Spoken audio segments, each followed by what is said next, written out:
नमस्कार, जय Hind. Unsung facts में आपका स्वागत है। आज हम बात करते हैं ऑपरेशन शक्ति की। भारत को परमाणु संपन्न बनाने की शुरुआत 20 मार्च 1998 को हुई। एक दिन पहले ही एनडीए प्लस बीजेपी की सरकार बनी थी। अगले दिन ही वाजपेयी ने परमाणु ऊर्जा आयोग डीईए के अध्यक्ष आर चिदम्बरम से मुलाकात की। अटल जी ने 1996 में 13 दिन की सरकार बनाने से ही परमाणु कार्यक्रम को लेकर वो गंभीर थे। 13 दिनों में वाजपेयी ने डीआरडीओ और डिफेंस डीईए को मतलब परमाणु ऊर्जा आयोग को हरी झंडी दे दी थी। ये उनकी मेंटेलिटी बताती है कि कितना देश प्रेमी रहे होंगे वो। आते ही देश सेवा बिल्कुल स्टार्ट, उन 70 साल वालों की तरह नहीं।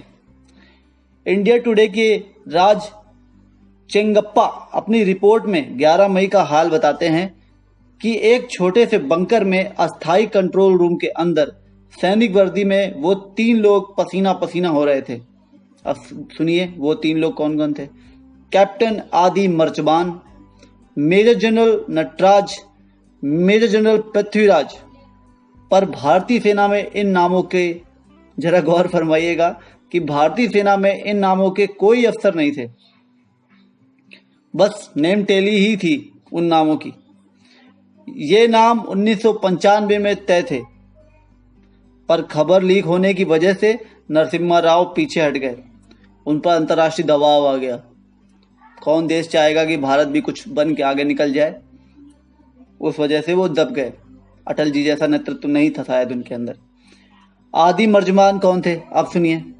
आदि मर्जबान थे विज्ञान के अधिकारी। नटराज थे परमाणु ऊर्जा आयोग के अध्यक्ष आर चिदम्बरम और पृथ्वीराज थे डीआरडीओ के एपीजे अब्दुल कलाम। परीक्षण के 10वें दिन पहले आईएफ के इंडियन एयरफोर्स के AN-32 ने, अब देखिए इसको कैसे लाया गया, इस पूरे अभियान को कैसे चलाया गया, इतने गुप्त तरीके से चलाया गया। देखिए जरा इसे। परीक्षण के 10वें दिन के पहले इंडियन एयरफोर्स के AN-32 एक कैरियर जहाज है, हवाई जहाज है, ने मुंबई के सैंता क्रूज हवाई अड्डे से उड़ान भरी। इसमें लकड़ी के 6 क्रेट रखे थे, जिसकी रखवाली कार्बाइन, जैसे आप लोग स्टेट गन बोलते हो ना मूवी में, कार्बाइन के साथ कमांडोज कर रहे थे। सेब के डिब्बे, एप्पल के डिब्बे से दिखने वाली ये डिब्बे अंदर से धातु के कवच के साथ थे।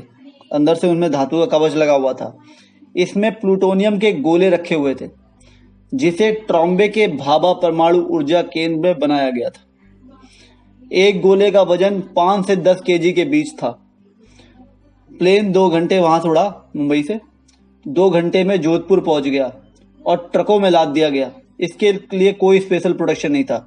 आपको पता ही होगा जब कारवां निकलता है ऐसे खतरनाक हथियारों का या आर्मी का कारवां निकलता है तो उसकी बड़ी प्रोटेक्शन दी जाती है, पुलिस प्रोटेक्ट करती है। इवन आर्मी के भी स्पेशल कमांडोज लगे रहते हैं, तब उनको उनके गंतव्य तक पहुंचाया जाता है। लेकिन इसमें ऐसा कुछ नहीं था, कोई दिखावा नहीं था, बस सिंपल से ऐसे आर्मी का ट्रक निकाला गया। रात के अंधेरे में ये ट्रक पोखरण पहुंचे। सब कुछ गुप्त तरीके था कि नॉर्मल एक्सरसाइज ही चल रही है, नॉर्मल रूटीन टाइम में। हाँ भाई, आर्मी ट्रक तो इधर उधर आते रहते हैं कि कोई जान ना पाए। हमें लगता है कि कुछ नहीं हो रहा, सब कुछ हो रहा है। अमेरिका की सीक्रेट एजेंसीज काम कर रही थी, पाकिस्तान की सीक्रेट एजेंसीज काम कर रही थी। जोधपुर पाकिस्तान से, पोखरण पाकिस्तान से ज़्यादा दूर नहीं, जोधपुर पाकिस्तान से ज़्यादा दूर नहीं। और जैसा हम जानते हैं हमारे अंदर के दुश्मन तो मिले ही हैं उनसे सारे, तो वो भी है।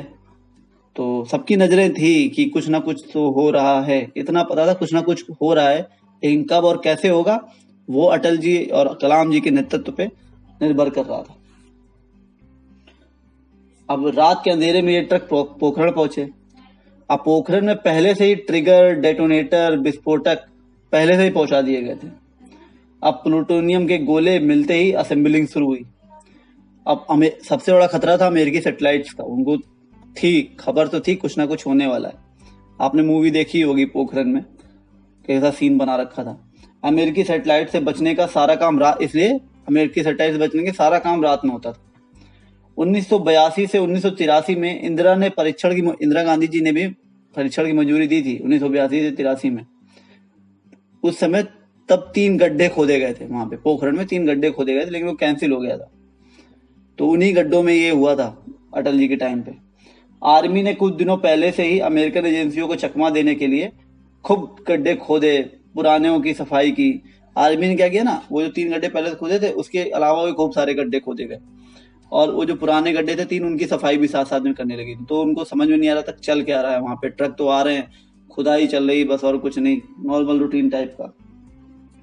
9 मई यानी परीक्षण से 2 दिन पहले, जब वैज्ञानिक बालू और सीमेंट से कुएं को बंद कर रहे थे, परीक्षण से 2 दिन पहले, मतलब अंदर सब कुछ डाल दिया था, बालू और सीमेंट को बंद किया जा रहा था, तो बिजली चली गई, और एक बुलडोजर ने एक बड़े आपको गर्व होगा कि एक बुलडोजर ने एक बड़े पत्थर को, उसे झटका लग गया और वो पत्थर गड्ढे की तरफ धकेल गया, लुढ़क गया, लेकिन एक फौजी था, वो उछल के उसने उस पत्थर को रोक दिया, नहीं तो वो पत्थर नीचे गिर जाता।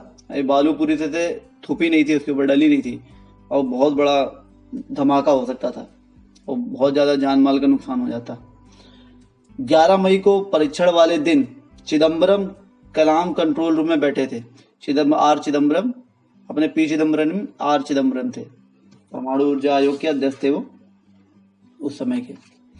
तो चिदम्बरम और कलाम कंट्रोल रूम में बैठे थे, तब एक रेंज का मौसम अधिकारी आया, उसने आके इन्फॉर्म किया कि मिशन को थोड़ा वो करना पड़ेगा, रोकना पड़ेगा, हवाएं तेज चल रही हैं, और हवाएं तेज भी चल रही हैं, और वो चल रही हैं गांव की तरफ, शहर की तरफ।